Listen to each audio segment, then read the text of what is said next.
The throne room of Aurelius Prime shimmered with refracted light, its crystal walls bending the glow of twin suns into cascading auroras that rippled across the high, vaulted ceiling.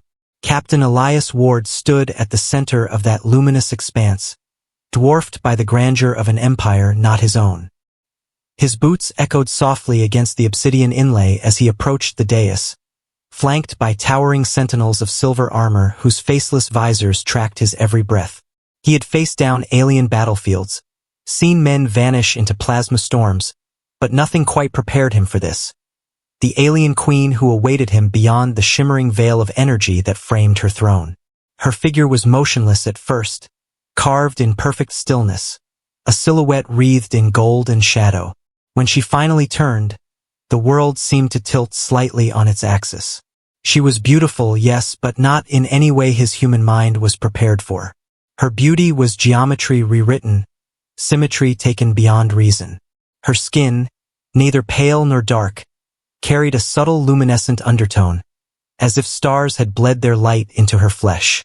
Braided cords of platinum gold hair framed a face of sharp elegance, and her eyes, glowing amber with hints of shifting color, locked onto him with unreadable weight.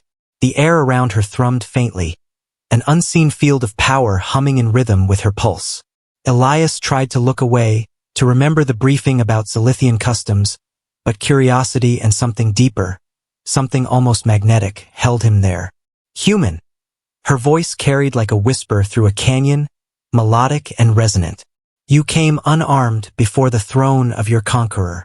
Elias swallowed hard. I came before a ruler, he said quietly. Not an enemy. A faint shimmer crossed her lips, an almost smile, maybe disbelief. Around them, the royal guards remained still as statues, their spears alive with blue light.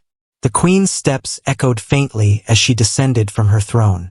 Each movement carried grace beyond training, her armor flowing like liquid metal that responded to her thoughts. She stopped only a few paces from him, so close that he could see the faint motes of light flickering beneath her skin, like bioluminescent veins. Our worlds have burned each other's skies for centuries, she said softly, eyes narrowing. And yet you look upon me without fear. Elias inhaled slowly, forcing calm into his trembling hands. Maybe I just learned to stop fearing what I don't understand. The queen tilted her head, studying him with the focus of a scholar dissecting a paradox. You speak as if comprehension is a choice, she murmured. For humans, perhaps it is. The silence that followed was almost ceremonial, broken only by the soft hum of distant engines reverberating through the citadel's structure. Elias felt sweat gather at his temple. The queen's gaze had not left him. It was dissecting, weighing, searching for cracks in his composure. Finally, her expression shifted, something vulnerable passing beneath the veneer of authority. Tell me, she said, her voice quieter now but sharper. Am I beautiful or hideous to you, human? The question hit him harder than a plasma blast. For a heartbeat, Elias thought he misheard. But her expression, earnest, expectant, banished that thought. He blinked, stunned. I what? Her lips pressed into a thin line. Your species judges everything by the mirror. I have seen the records, your art, your poets. You assign worth to symmetry, to skin, to fleeting shapes. Her eyes dimmed slightly, and for the first time, Elias noticed the faint tremor in her hands. I wish to know what you see when you look at me. For a moment he was speechless. She, this being who commanded fleets, who ruled a civilization spanning 9 systems, was asking something profoundly human. He felt the weight of that realization sink in. Around them, the guards remained motionless, but their postures subtly changed, as though the question itself defied decorum. Elias let out a slow breath. You're asking if I think you're beautiful? He said softly. Her head dipped slightly just once. Yes. The air thickened, and suddenly, all the political layers of their encounter vanished. No treaty, no agenda, just one question hanging between 2 species. He tried to speak, then laughed, softly at first, then uncontrollably. The sound echoed strangely through the vaulted chamber, dissonant and human, breaking the reverent stillness of the court. The queen's golden eyes widened, confusion flickering through her gaze like a storm's shadow. She took half a step back, her fingers curling slightly at her side. The guards shifted imperceptibly, their attention now on him, but Elias raised his hands, still chuckling through disbelief. "You think I could look at you and call you ugly?" he said, half breathless, the absurdity of it lighting something in his chest. "My God, you're asking the wrong question." Her expression hardened. "Explain." He exhaled, straightening, his laughter fading into quiet wonder. "I've seen stars die," he said. "I've seen men burned into vapor, cities erased from the map. And in all that time, I never saw anything that made me stop breathing until now." The queen's composure faltered. Her lips parted slightly, eyes widening by the smallest margin. "You mock me," she whispered, almost as if she wanted to believe it. "No," Elias said softly, shaking his head. "I just don't have words strong enough to tell you what I see." The light in the hall seemed to bend subtly around them. The hum of the citadel dimmed. Somewhere beyond the chamber's threshold, the faint sound of rain against the outer spires began, a soft rhythm that grounded the surreal moment. The queen's eyes darted between his, searching for deceit. When she found none, something inside her shifted. The faintest tremor passed through her posture, her hands unclasped, and for the first time since he entered, her voice lost its commanding resonance. "No one has ever spoken to me like that," she said, her tone barely audible. Elias nodded slowly. "Maybe no one ever dared." She blinked, studying him again, but now with the curiosity of someone glimpsing an unfamiliar star. "Humans," she murmured, almost to herself. "You are infuriating." He smiled. "You're not the first to tell me that." A flicker of light pulsed along the crystalline veins of her crown. For a heartbeat, Elias saw something like amusement flash behind her gaze. The queen turned away slightly, her braids shifting with a sound like wind brushing metal. "Your kind laughs in the face of extinction," she said. "And you call it courage." He shrugged faintly. "Maybe it's the only thing that keeps us from going insane." Her lips curved, not quite a smile, but the echo of one. "And yet you laugh at me." He hesitated. "No," he said quietly. "I laughed because your question was impossible. You could never be ugly. Not because of how you look, but because you asked." The queen froze. Her eyes, luminous and unreadable, met his once more. A long silence stretched between them, one that felt older than both their civilizations. Then softly, she said, "You have a strange way of seeing." Elias smiled faintly. "So do you." He expected her to end the conversation there, to retreat behind regal composure. Instead, she took a slow step forward. The scent of her ozone and something faintly floral reached him. "You do not flinch," she murmured, her voice low. "Not even when I draw near." Elias's heart thudded, but he held his ground. "Should I?" Her gaze traced his features, as though memorizing something fragile. "Most would," she said. "Even my own kind." Her hand rose slightly, stopping midway between them, trembling just enough for him to notice. "And yet you stand." Elias's voice softened. "Maybe because I see more than what's in front of me." The queen's expression flickered again, guarded curiosity warring with disbelief. "What do you see, human?" she whispered. He didn't hesitate. "Someone who's been alone too long." The silence that followed was total. The queen's breath caught softly, her throat moving in a motion so human it startled him. Around them, the golden embers suspended in the air seemed to still. Her eyes glistened faintly under the light, and for the first time, Elias thought she looked less like a goddess and more like a person. When she finally spoke again, her voice carried a fragile weight. "You presume much." "Maybe," Elias admitted. "But I'm not wrong." She exhaled slowly, the faintest tremor in the sound. Then she turned away, her armor's metallic seams catching the light. "You shouldn't have come here unarmed, Captain Ward," she said at last. "You have no idea what danger you walk in."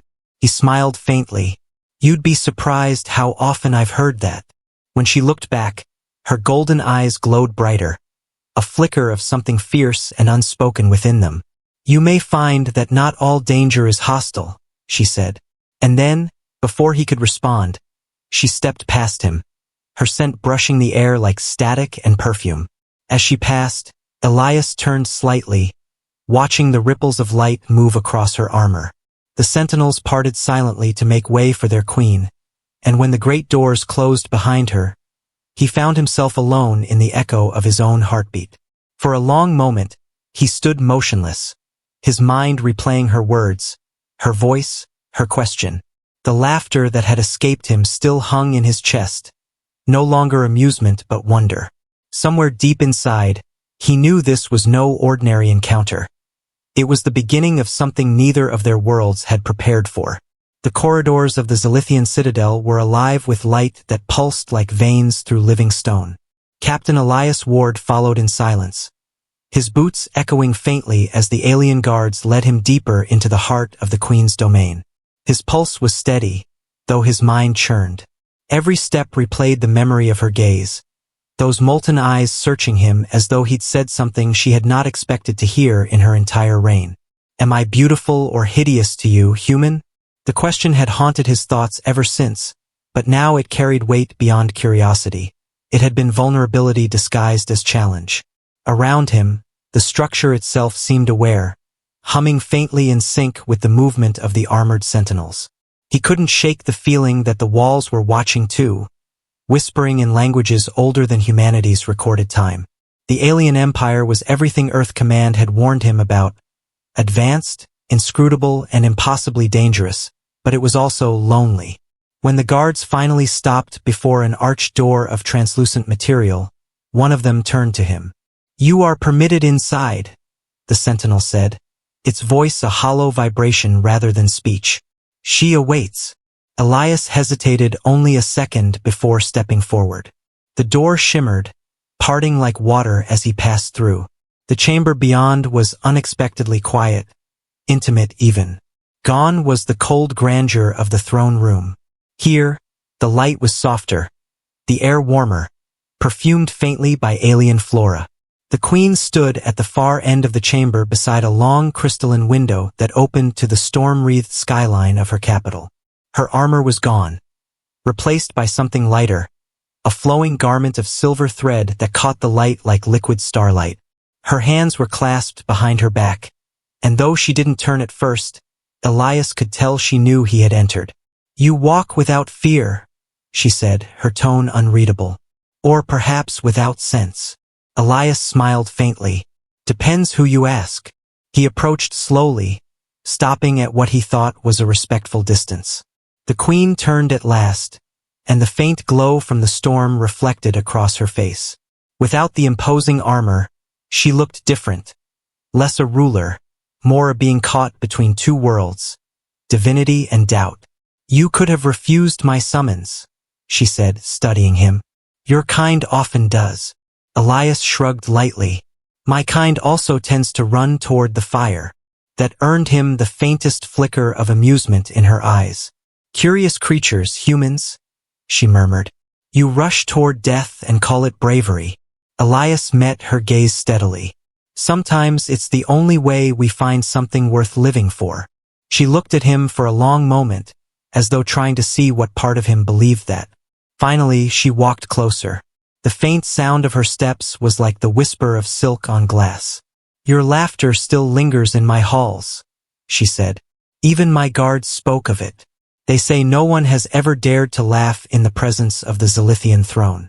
Elias rubbed the back of his neck, half smiling. "Guess I didn't get the etiquette memo. And yet," she said softly, "I did not strike you down." Her tone wasn't a threat, just a statement. "I know," he said quietly. "That's what makes this conversation possible." She tilted her head slightly, her braids shifting like threads of light. "You think you understand mercy?" He met her gaze. "No, but I understand loneliness." That made her pause. For a heartbeat, the faint hum of the chamber grew louder, as if the structure itself had drawn a breath. The Queen's eyes softened almost imperceptibly. "Loneliness?" she repeated, the word alien in her accent, fragile and sharp at once. Do humans know such things, even as they fill their skies with noise? Elias gave a small laugh, but there was no mockery in it. You'd be surprised how quiet it can get inside the mind, even on a world full of people. Her gaze lingered, and for the first time, the corner of her lips turned in what might have been a smile. Perhaps I would. She turned back toward the window. Outside, lightning flared across the storm, painting her profile in gold. When you called me beautiful, she said at last, you disarmed me more than any weapon could. Elias blinked. That wasn't my intention. No, she said, glancing back at him. That is what makes it dangerous. He wasn't sure what to say. She moved closer, and he noticed the intricate pattern of faint runes etched into her skin, bioluminescent markings that pulsed faintly with her heartbeat. Among my kind, she continued, beauty is not compliment. It is burden. To be called beautiful is to be seen as untouchable, something admired, but never known. She looked at him then, her eyes shimmering. And yet, when you said it, you looked at me as if I were real. Elias's chest tightened at the weight of her words. That's because you are, he said softly. You bleed, you doubt, you ask questions. That's as real as it gets. She studied him for a long moment, the space between them alive with unspoken tension. Strange, she whispered. Your eyes do not lie. A tremor of thunder rolled through the citadel, and the light outside dimmed. Elias could feel the pressure of the storm shifting, as though the entire world was waiting for something. You risk much by being here, she said suddenly. Your superiors, your species, would call you traitor for standing before me unbound. He sighed, glancing out at the storm. Probably, but I've stopped worrying about titles. They never fit right anyway. She turned toward him again, her gaze narrowing slightly. Why? He hesitated. Because sometimes peace needs someone willing to stand where others won't. She considered that. You think you can make peace with a creature you don't understand? No, he said simply. I think I can understand a creature I want peace with. That silenced her. For a long while neither spoke. The stormlight flickered across her golden eyes, making them seem alive with emotion. You speak as if you have known loss, she said finally. Elias looked down. I have. We all have. The Queen's expression softened. Tell me. He hesitated, but something about her tone, its quiet honesty, compelled him. I lost my unit 3 years ago, he said finally. An ambush near the binary rim.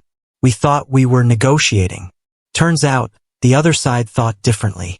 Her eyes flickered, the faintest trace of regret there. They were Zilithian. Yeah, he said softly. But I didn't come here for vengeance. Her brow furrowed slightly. Then why come at all? Elias exhaled. Because someone has to start trusting again, even if it hurts. The Queen's gaze lingered on him for several breaths. Trust, she said slowly, is not a word spoken lightly among my kind. We have built walls of flame around our hearts. Then maybe, Elias said quietly, it's time someone opened a door. Her lips parted, and she seemed on the verge of speaking when the chamber lights dimmed suddenly. A low chime resonated through the air, sharp and urgent. The Queen's posture stiffened. A summons, she murmured. From the council. Elias frowned. Bad timing. Perhaps, she said, already moving toward the exit. She paused at the doorway, glancing back. You will remain here until I return. No one will harm you. Her tone carried a note of command, but beneath it, there was something else. Concern. He nodded. I'll be here. She studied him for another moment, then left, the door whispering shut behind her. Silence fell like a weight. Elias exhaled slowly, moving toward the window. Outside, the storm had intensified, clouds swirling like oceans of fire and smoke.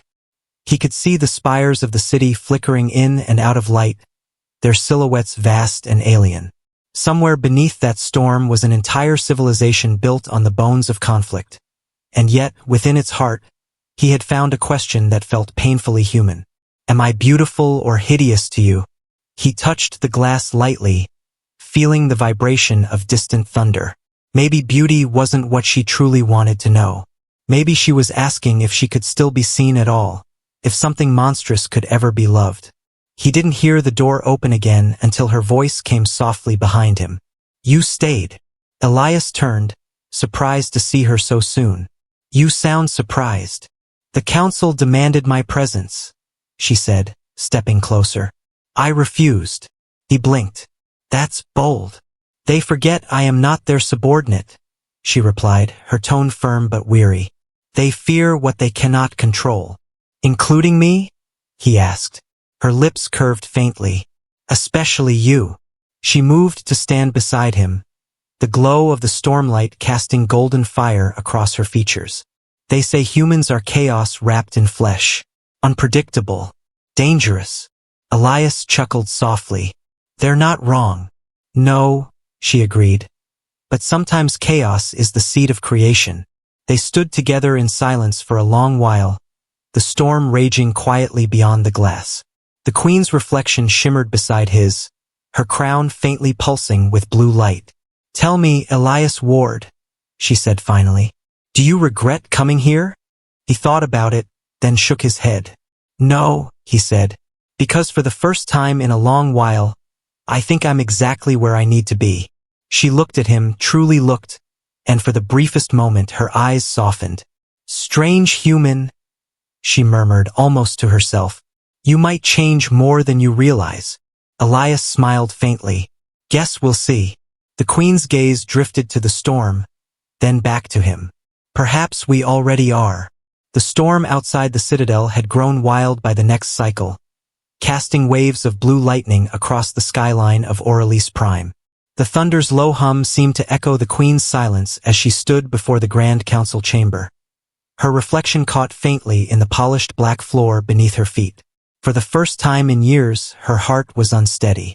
The council had accused her of compromise, of weakness, for meeting with a human alone, an unarmed emissary from a species that had nearly destroyed them. But when she thought of Elias Ward, his eyes steady, his laughter defiant, his words cutting through centuries of fear, she felt something she couldn't easily name. In the vast history of the Zilithian Empire, emotion had long been seen as corrosion, as something to be restrained. Yet she felt as though the rust had begun to fall away, and something raw, something alive, was beneath it. Captain Ward waited in the Queen's private chamber, seated on a low platform overlooking the storm. The walls around him shifted faintly with light, like living crystal breathing in slow rhythm. He'd tried to rest, but his mind refused. He replayed every look, every word, wondering if he had overstepped when he spoke of loneliness, or when he laughed in her presence. In every sense, it had been reckless, laughing in the throne room of a civilization known for annihilating planets over less.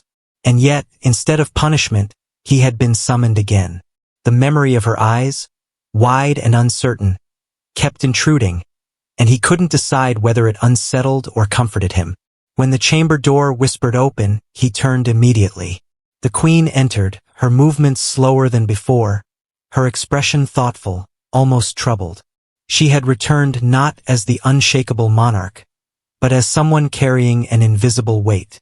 You disobeyed your counsel, he said quietly, watching her approach. You heard. Your guards aren't subtle. The faintest ghost of a smile touched her lips, but it didn't reach her eyes. They think you are a danger to me, she said. Elias raised an eyebrow. Am I? She stopped a few paces away, her gaze studying him with that same alien depth. You bring a noise, she said finally. Humans do not enter quietly. You alter the frequency of everything around you. I'll take that as a compliment. It was not meant as one, she said, though her voice softened at the edges. He smiled anyway. Still sounds like one to me. For a moment, she said nothing.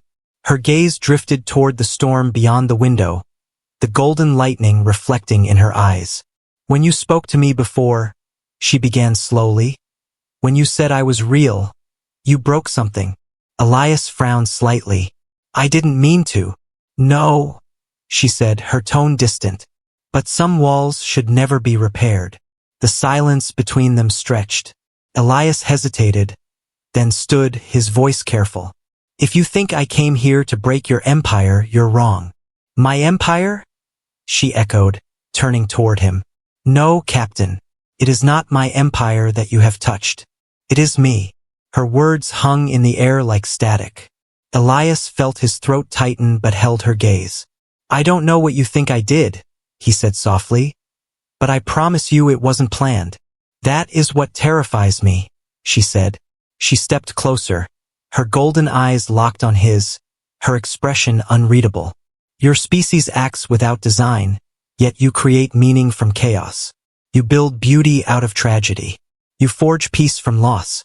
And when you laugh, she stopped, her voice lowering, you remind me that I am not stone. He didn't speak, afraid that any word might shatter the fragile moment. She drew a breath that trembled slightly. Tell me, she whispered, what do humans see when they look at their enemies?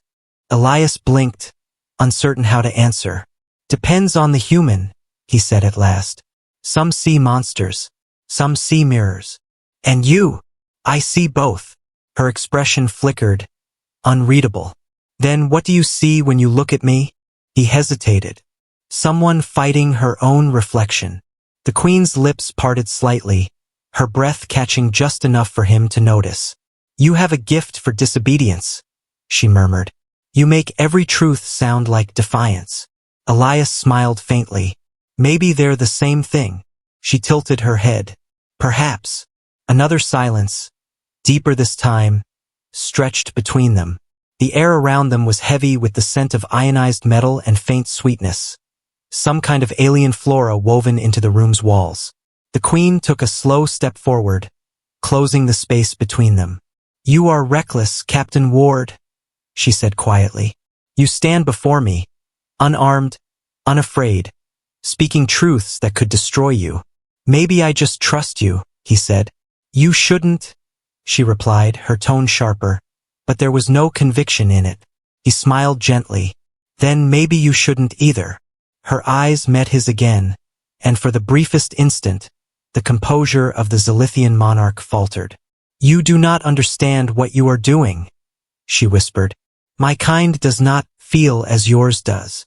Maybe not, he said softly, but you want to. That's why you asked me that question. Her eyes flickered. You think you know my reasons? I think you wanted to know if a human could see you without fear. She said nothing, her gaze hardening. And what did you see, Elias Ward? He took a small step closer. I saw someone who spent her life surrounded by people who worship her, but never saw her. The Queen's lips parted slightly, her breath trembling. The glow from her crown dimmed for a heartbeat. She looked away, her expression a mix of fury and disbelief. You think yourself brave for speaking such words, she said finally. But you are merely naive. Maybe, Elias said, his tone steady. But bravery and naivety often wear the same face. Her gaze snapped back to him, fire flickering in her eyes. You are infuriating. He smiled faintly. You've mentioned that before. Her lips curved just barely, a shadow of amusement breaking through. I see now why your species is dangerous. You disarm without weapons. We prefer conversation, he said lightly. And chaos. She exhaled slowly, her posture softening again. Chaos? She repeated, almost as if tasting the word. Among my kind, order is law. Perfection is duty. To show weakness, to reveal desire, these are sins. Elias nodded slowly. And yet you do all three. Her gaze lifted sharply. Careful, human. I mean it as a compliment. Her eyes searched his, and after a long silence, she said, You speak as though you have lived lifetimes. Maybe I've just lost enough to start understanding them. A flash of lightning illuminated the room, and in its glow, she seemed almost ethereal, her armor reflecting the storm, her braids like strands of captured sunlight. Elias took in the sight, realizing just how close they now stood. Do all humans speak like you? She asked softly. No, he said. Most know when to stop talking. Her gaze held his, steady and intent. Then why don't you? He smiled faintly. Because I think you need someone who won't. That silenced her completely. She looked away, though not far, her eyes unfocused on the storm beyond. The council will not allow this, she said at last, almost to herself. They will see it as corruption. Then they're already corrupted, Elias said, because they can't see what you're trying to build. And what am I building, Captain Ward? She asked, her tone caught between challenge and curiosity. A bridge, he said, between what you are and what you could be. Her eyes darkened slightly. And what if I told you that bridge will collapse the moment it's seen?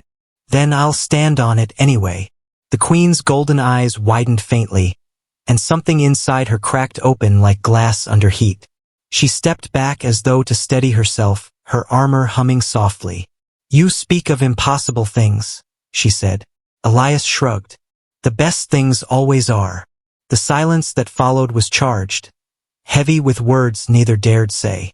The Queen turned away, her hands trembling slightly before she clasped them behind her back. You risk more than you understand, she said. And yet, I find myself unwilling to stop you. Elias took a slow breath. Then don't. Her gaze shifted over her shoulder, and for the first time, there was no wall left in it. Only the faint shimmer of something human. You should fear me, Captain Ward, she whispered. But I don't, he said quietly. I think that's why you keep me here. The corner of her lips lifted, the faintest hint of warmth breaking through her composure. Perhaps, she said softly, or perhaps I simply enjoy hearing your voice. Outside, the storm began to break, the light shifting from violent blue to soft gold as the twin suns of Orelise rose once more. The Queen's reflection shimmered beside his in the glass, the two of them framed by the slow dawn of a fragile peace that neither yet understood. She turned her gaze to him once more, eyes luminous, voice almost a whisper. You may yet destroy me, Elias Ward. Or save you, he said. She stared at him for a long, breathless moment, and when she spoke again, her voice was almost reverent. We shall see which. The following dawn came quietly, diffused through the radiant shields of Orelise Prime, and for the first time since his arrival, Elias Ward was left unguarded. The Queen's decree had been explicit. No sentinels were to accompany him unless ordered. To the Zilithian court, that was unthinkable, yet no one dared question her. The corridors felt different without the rhythmic echo of armor at his back. He wandered them in near silence, hands brushing the smooth walls that pulsed faintly with blue light, a heartbeat of the living citadel. Everywhere he went, whispers followed. Hushed tones of astonishment, disbelief, perhaps even fear. A human was walking freely within the core of their empire, not as a prisoner or ambassador, but as something else. He felt the eyes upon him but pressed on, drawn by a strange pull he couldn't quite explain. It wasn't curiosity anymore. It was connection. When the door to her sanctum opened, he was struck again by the beauty of the place. A fusion of ancient artistry and living technology. The chamber's vast ceiling shimmered like the inside of a pearl, soft threads of light cascading downward, painting the floor in gold and silver hues. At the center stood the Queen, her armor replaced by a sleeveless ceremonial mantle that revealed the faint glow of veins beneath her skin. The air trembled faintly around her as though the very atoms bent in her presence. She turned slowly, and Elias felt a quiet tug inside him, the kind that had nothing to do with awe or politics. You're awake early, she said, her tone lighter than before. Couldn't sleep, he replied. Your world hums even in silence. Her lips curved slightly. It is alive. Every part of it remembers the wars that made it. He stepped closer, his eyes catching the faint shimmer of her crown. And you? He asked. Do you remember? Her golden gaze met his. I remember everything, she said softly. Every plea, every surrender, every flame that took a life in my name. There was no pride in her voice, only weariness. Sometimes, she added, I wish I could forget.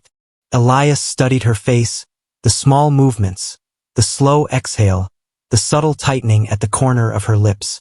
That's what makes you different, he said. Regret means you still care. Care? She repeated quietly, almost as if tasting the word. My council calls it weakness. He smiled faintly. Then maybe your council's forgotten what strength really is.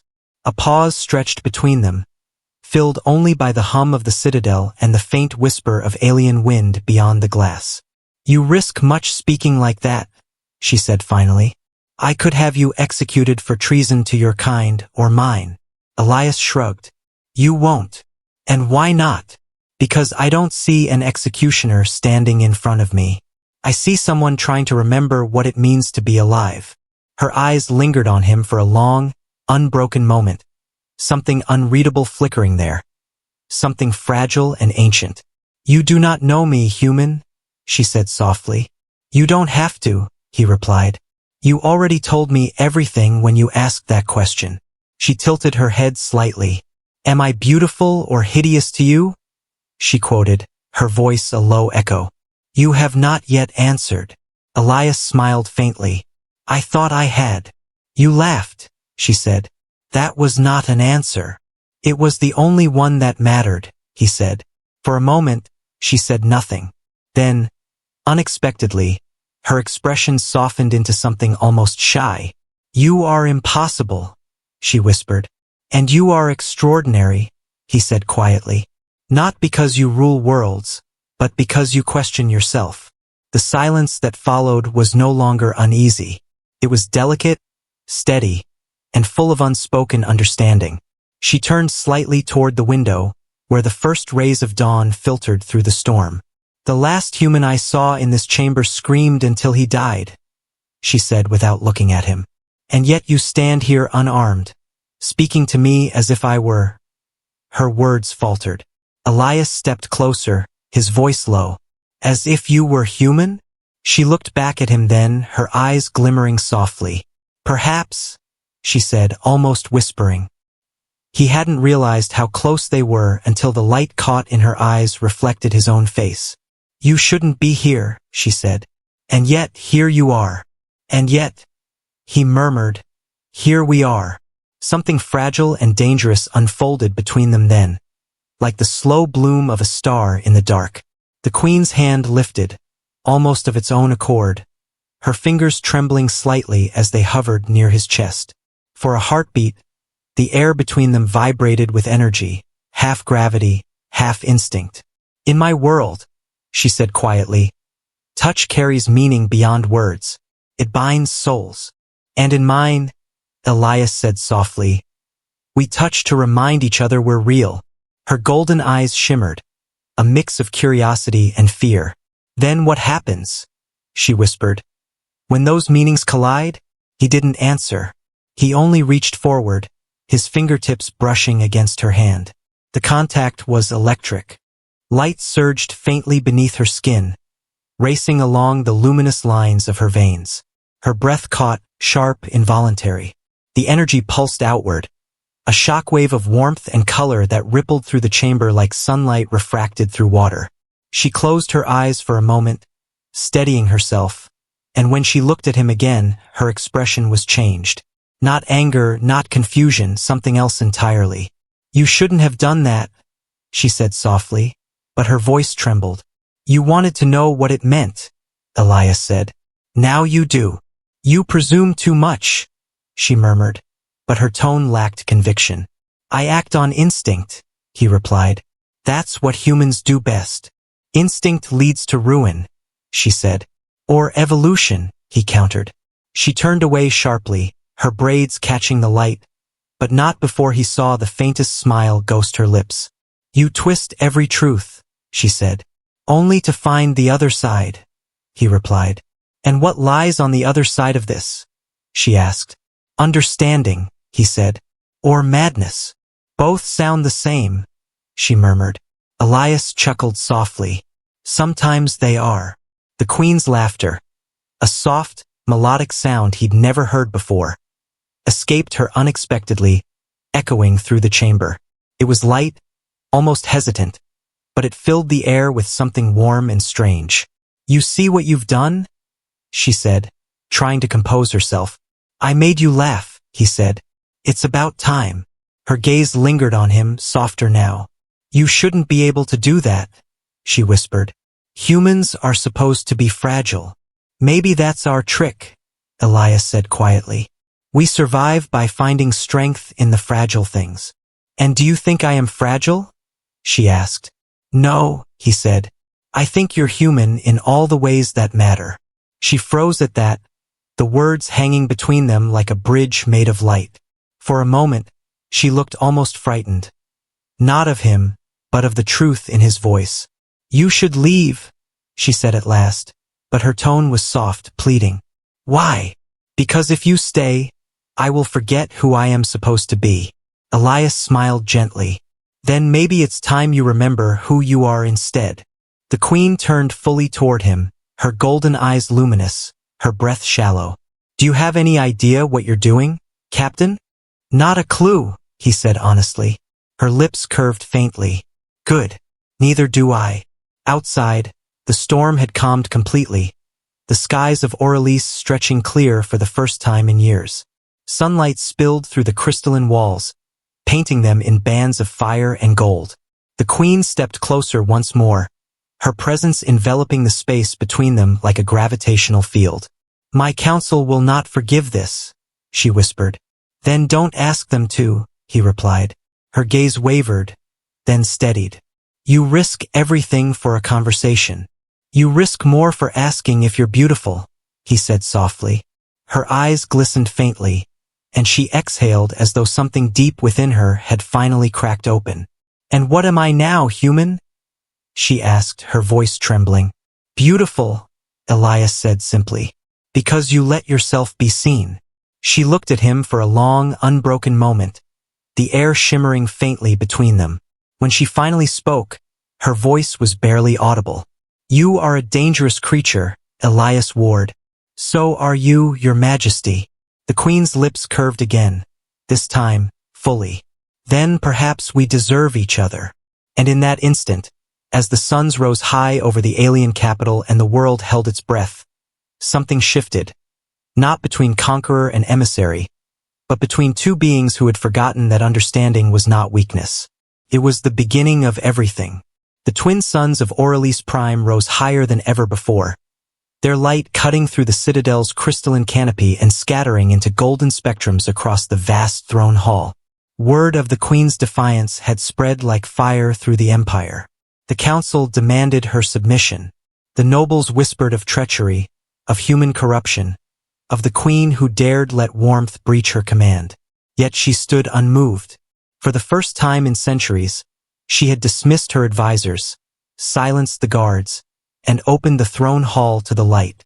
Alone at the center of her empire, she waited, crowned in the dawn, her expression unreadable. The great banners above her shimmered faintly, each thread of them woven from living fibers that responded to her heartbeat. They pulsed now in calm rhythm, the rhythm of a sovereign who no longer feared her own humanity. Elias Ward entered the chamber to a silence so complete it seemed sacred. His boots echoed faintly across the vast marble expanse. There were no guards this time, no court, no ceremonial prelude, only her. He stopped several paces away, taking in the sight of her framed in the light of two suns. She turned slightly toward him, and for a moment neither spoke. Words, he thought, would only break what lingered in the air between them. When she did finally speak, her voice carried the weight of both a ruler and a woman unarmored.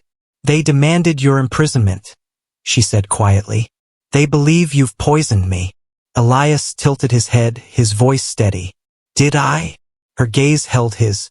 "If truth is poison, then yes. You have." He smiled faintly. "Then I'll take that as a compliment." Her expression softened, but her eyes carried something fierce beneath their calm. "They will come for you," she said. "For us." Elias nodded. "Then we'll give them a reason to." "You still believe this, whatever it is, can change anything?" He stepped forward, his voice low but certain. "It already has." She studied him, golden eyes flickering in the half-light. You speak with faith unearned. You're wrong, he said softly. I earned it the moment you asked me if you were beautiful. For the first time in hours, she looked away, her composure faltering. And you still think so? Now more than ever. The words hung there, gentle but immovable. Her breath caught, her hand curling faintly at her side. You don't understand what you've done, human. You've undone the silence that kept us safe. Maybe silence was the real danger, he said. The queen turned then, her crown's light dimming slightly, as though in mourning for the centuries of control now slipping away. If I follow this path, she said slowly, I may destroy everything I've built. Elias took another step forward. Then build something better. And if it fails? Then it'll be worth failing for. A faint tremor passed through her shoulders, so small he almost missed it. You think your kind can survive our storms?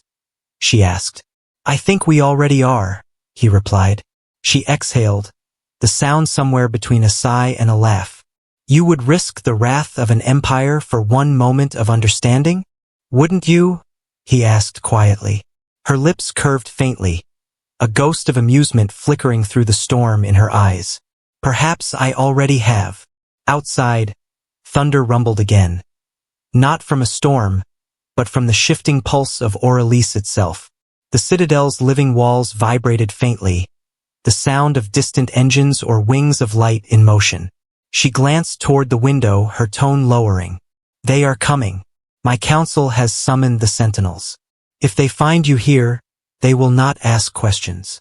Then I guess we should give them an answer first, he said. You would stand against them? No, he said softly. Beside you. That stopped her. Her gaze lifted back to him, searching his face for deception and finding none. You truly are a fool, she whispered. Maybe, he said with a half-smile. But I think that's why you like me. Her laughter, quiet, genuine, escaped before she could stop it. Do you know what they call humans among my kind? A fair few names, I'm sure, he said. The spark that devours the dark, she murmured. The flame that consumes even the void. I'll take that, he said, his grin softening. Better than pest. It was both, she said, amused despite herself. Yet now I wonder if they were right about the spark. She stepped toward him, each motion deliberate, like a dancer crossing the line between ritual and rebellion. You've lit something inside me I cannot name, she said. If I surrender to it, I will never rule the same way again. Elias's voice was gentle. Then maybe it's time your rule changed. The queen's eyes met his, and for the first time, there was no distance left. She reached out, her fingers brushing the insignia on his chest plate, the fabric soft beneath her touch. Your heart? She whispered. It beats so fast. That's how you know I'm still alive, he said. That's how I know I'm standing in front of something worth fighting for. A soft light spread where her hand met his chest, a faint golden pulse that mirrored his heartbeat. Her breath caught. Our physiology is incompatible, she said, but the words lacked conviction. And yet, he murmured, here we are. Do you understand what this would mean? She asked. You would not just defy your people, you would defy the order of two civilizations. Then let history call it madness, he said. We'll call it truth. The queen's crown flickered brighter, the living circuitry of her mantle responding to her rising pulse. You would risk your life for me, human? She whispered. No, he said, for what you could become. That struck something deep within her. Her eyes shimmered with light, her voice low. And what am I becoming? Free, Elias said. A sound echoed through the chamber. Distant, mechanical, growing closer. The sentinels were arriving. The queen turned toward the great doors, the glow of her armor intensifying like a star on the verge of ignition. You must leave, she said urgently. If they find you, then they'll find me, he interrupted. But they'll also find their queen standing with me. You are reckless beyond measure, she said, her tone shaking between anger and awe. You make me reckless, he replied. She stared at him, her chest rising and falling, and then, without warning, she closed the distance between them. Her hand came to his face, her touch light, reverent. "You don't understand," she whispered. "Among my kind, touch binds souls. What you have started can't be undone," he finished for her. "I know." For a long heartbeat, the air trembled between them. Then her lips brushed his forehead, soft, radiant, filled with quiet defiance. The chamber lights flared, the living walls pulsing in resonance. When she stepped back, her crown blazed like a miniature sun. "Then let it be known," she said, her voice carrying through the citadel. "If they demand war, they will find me already conquered by a human's heart." The great doors burst open then, a flood of armored figures pouring in, their weapons raised, light cutting through the golden air. The queen turned to face them, her expression calm, her bearing regal. "Stand down," she commanded. "Your Majesty, he is under my protection," she said. "You will not touch him." The chamber fell silent, the sentinels hesitating, uncertain. Elias stepped beside her, the faintest smile on his lips. "Guess I'm not laughing this time," he murmured.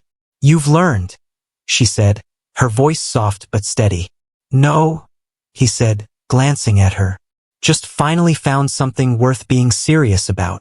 She looked at him for a long moment before turning back to her soldiers. "You see this man," she said, her tone ringing with authority. "He is human. He is chaos. He is truth. And he is mine." Gasps rippled through the hall, but no one dared move. The queen raised her hand, and the stormlight from outside gathered through the crystalline walls, coalescing around her like wings of fire. "We will no longer hide behind fear," she said. "We will no longer call connection weakness." Her gaze flicked toward Elias. "We will remember what it means to be alive."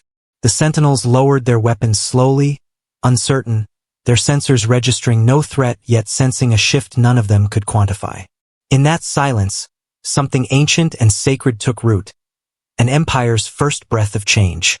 The queen turned slightly toward Elias, her voice a whisper now meant for him alone. "You have undone me." "No," he said softly. "I've just reminded you what you were always capable of." Her eyes glimmered, tears catching in their golden glow. "And what is that?" "To be loved," he said. She drew a slow breath, her crown dimming to a soft amber pulse. "Then may the stars bear witness," she murmured. For the first time in 1,000 years, the Queen of Orleans chooses not as ruler, but as woman. Elias smiled, his heart pounding beneath the glow of her touch. "Then I guess humanity finally did something right." "Not humanity," she said softly. "You." Her hand rested against his, warm and alive. Outside, the twin suns reached their zenith, their light flooding the citadel in pure white brilliance. It felt like the universe itself had paused to listen, to watch, to remember. And as the radiance consumed them both, it wasn't the end of something, but the beginning of a story that would echo for centuries, of an empire reborn not through conquest or fear, but through the simplest, most defiant truth of all, that love, once seen, could never again be unseen.